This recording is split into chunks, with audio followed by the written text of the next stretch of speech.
돈이 없어서 잠 못 이루는 밤들이 늘어만 가고 신용카드 대금 연체 알림이 하루에 10번씩 울리며 통장 잔고는 마이너스를 향해 달려가는 현실이 전 세계 수많은 사람들의 일상이 되어버렸습니다. 많은 분들이 부자가 되는 비법을 찾고 계시지만 오늘은 반대로 가장 확실하게 가난해지는 방법들을 알려드리겠습니다.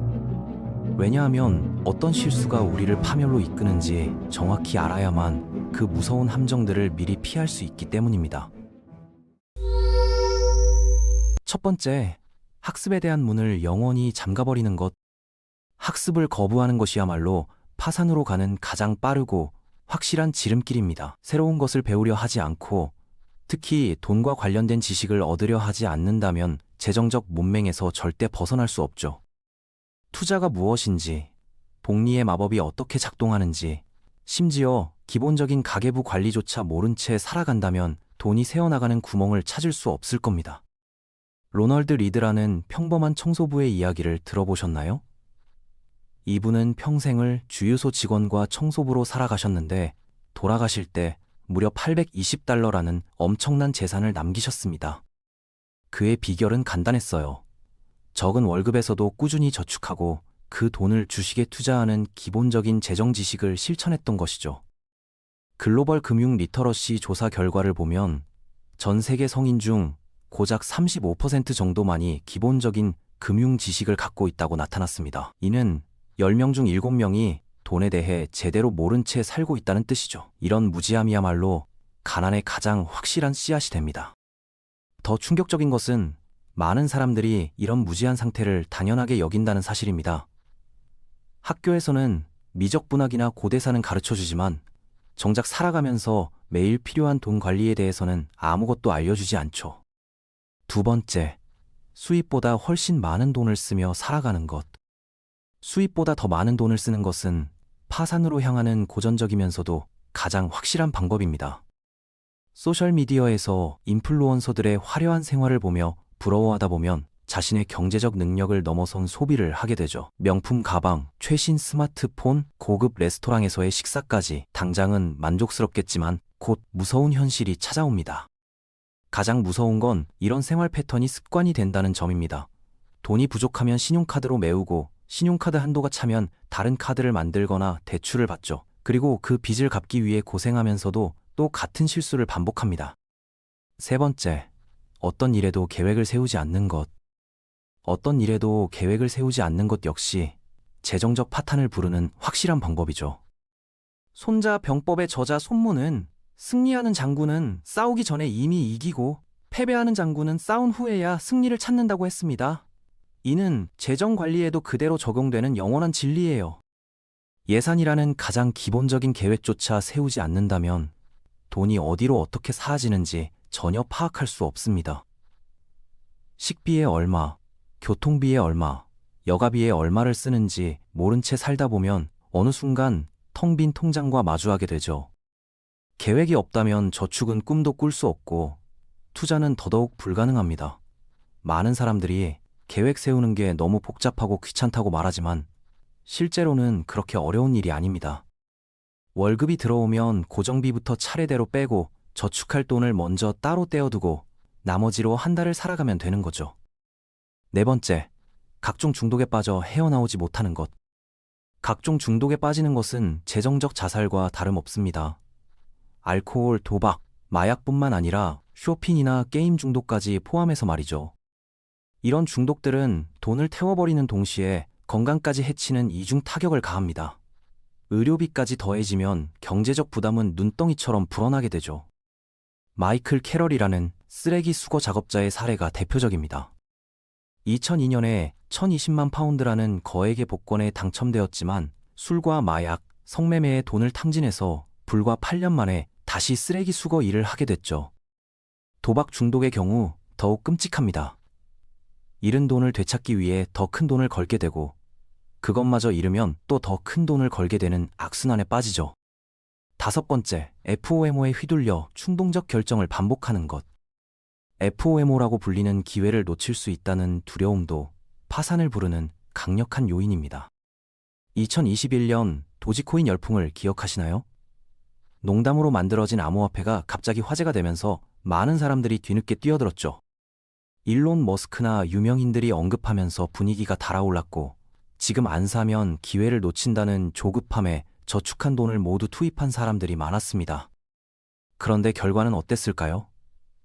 2021년 5월에 0.76달러까지 치솟았던 가격이 연말에는 0.18달러까지 떨어졌습니다. 제대로 알아보지도 않고 남들이 한다는 이유로 덩달아 뛰어든 사람들은 큰 손실을 보게 됐죠. 이런 충동적 결정이야말로 돈을 잃는 가장 확실한 방법입니다.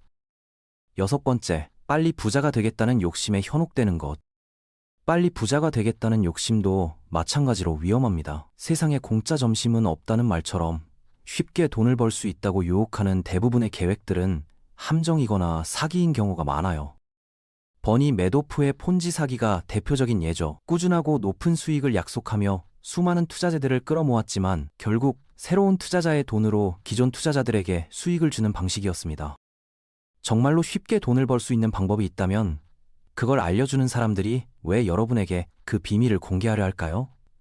그들은 이미 그 방법으로 조용히 돈을 벌고 있을 텐데 말이죠. 요즘 유튜브나 인스타그램에서 하루 10분 투자로 월 300만 원 벌기 같은 광고를 자주 보게 되는데 이런 것들 대부분이 사기입니다. 7번째, 저축 습관을 전혀 기르지 않는 것. 저축하지 않는 습관 역시 가난으로 이르는 지름길입니다. 많은 재정 전문가들이 돈을 은행에만 묻어두지 말고 투자하라고 조언하지만 그렇다고 해서 비상금까지 모두 투자에 넣어서는 안 되죠. 투자 자산은 언제든지 가치가 변동할 수 있고 급한 상황에서 바로 현금화하기 어려울 수 있습니다. 비상자금이란 갑작스러운 실직이나 의료비, 팬데믹 같은 위기 상황에 대비해 별도로 마련해두는 돈을 말합니다. 일반적으로는 3개월에서 6개월 정도의 생활비를 현금으로 보관하는 것이 좋다고 알려져 있어요. 비상자금이 없다면 예상치 못한 지출이 생겼을 때 고금리 대출을 받거나 신용카드를 사용할 수밖에 없게 되죠. 이는 악순환의 시작점이 됩니다. 따라서 저축 습관을 기르지 않으면 언제든지 재정 위기에 빠질 위험이 있다는 점을 명심하시기 바랍니다. 8번째, 부채와 자산을 구분하지 못하는 것. 부채에 과도하게 의존하는 것도 문제입니다. 여기서 부채란 돈을 벌어다 주지 않는 것들을 의미해요. 예를 들어 집을 사서 세를 놓으면 임대 수입이 생기니까 자산이지만 단순히 거주 목적으로만 산 집은 관리비와 세금만 나가는 부채가 되죠.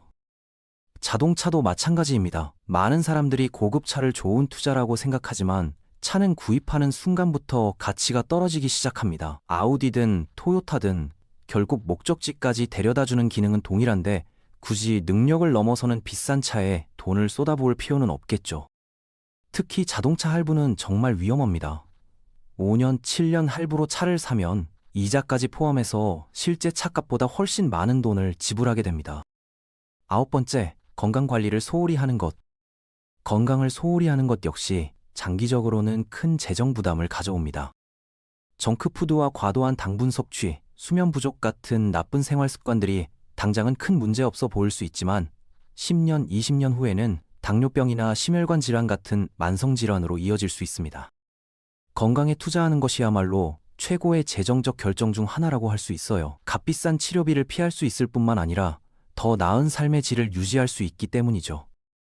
흡연의 경우 더욱 심각합니다. 담배 값 자체도 만만치 않지만 폐암이나 심장병 같은 질병으로 이어질 경우 치료비가 천문학적으로 올라갑니다. 운동도 마찬가지예요. 당장은 헬스장 회비가 아까울 수 있지만 장기적으로는 의료비 절약에 큰 도움이 됩니다. 10번째, 나쁜 인간관계에 휘둘리는 것. 마지막으로 나쁜 인간관계에 휘둘리는 것도 파산으로 가는 길입니다.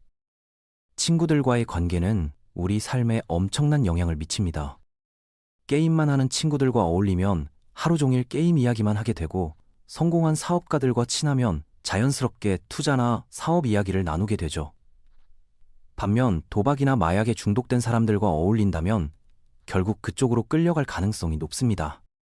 세계적인 골퍼 타이거 우즈의 사례가 이를 잘 보여줍니다. 그는 찰스 바클리나 마이클 조던 같은 도박 문제가 있던 유명 운동선수들과 친해지면서 도박에 빠져들기 시작했어요. 처음에는 작은 베팅으로 시작했지만 점점 규모가 커져서 한 번에 $10만 이상을 거는 수준까지 갔죠. 결과적으로 수년간 최대 5,200만 달러를 잃었을 것으로 추정됩니다. 특히 돈을 자주 빌리려 하는 친구들이나 항상 비싸고 화려한 소비를 부추기는 사람들과는 거리를 두는 것이 좋습니다. 무리 함정을 알아야 피할 수 있다. 이렇게 파산으로 이르는 10가지 확실한 방법들을 자세히 살펴봤습니다. 부자가 되는 방법에만 집중하지 마시고 여러분을 가난하게 만들 수 있는 위험한 함정들도 반드시 알고 피하시길 바랍니다. 아무리 열심히 돈을 모으려 해도 이런 실수들을 계속 반복한다면 결코 부를 쌓을 수 없을 테니까요. 기억하세요. 부자가 되는 것도 중요하지만 가난해지지 않는 것이 더욱 중요합니다. 오늘 알려드린 10가지 함정들을 철저히 피하시고 건전한 재정관리 습관을 기르시길 바랍니다.